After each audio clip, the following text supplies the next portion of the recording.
আমরা কিরগিজস্তানে যে সমস্ত প্রবাসীগুলো আছি, আমার মনে হয় বাংলাদেশ সরকারের কাছে মনে হয় যে আমরা আসলে কোনো প্রবাসী না। তার কারণ এই কিরগিজস্তানে আমরা ডিএমইটি কার্ড করে আইছি, এটা মনে হয় সরকারে দিনে, এটা মনে হয় উপরের আল্লাহ দেশে আমাদের। এই কিরগিজস্তান প্রবাসীরা যে টাকাগুলো দেশে পাঠায়, আমার মনে হয় এই টাকা বাংলাদেশেও যায় না, এই টাকা অন্য কোনো দেশে যায়। তা আসলে আমি এই সমস্ত বিষয় নিয়ে কিছু বলতে চাই না। আমাদের সবারই একটা দাবি যে আমাদের একটা কিরগিজস্তান অথবা একটা কাউন্সিলের ব্যবস্থা করে দিক।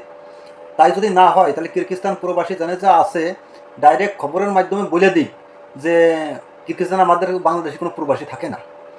আর একটা কথা ভাবছিলাম কি যে বর্তমান সময় আমাদের প্রবাসী তো যে মন্ত্রী হয়েছে নূর ভাই, সে অনেক উপকার করবে বাংলাদেশি প্রবাসীদের জন্য।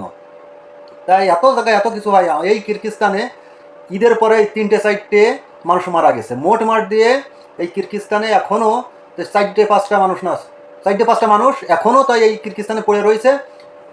কোনো অ্যাম্বাসি না থাকার কারণে এই লাশগুলো দেশে যাচ্ছে না।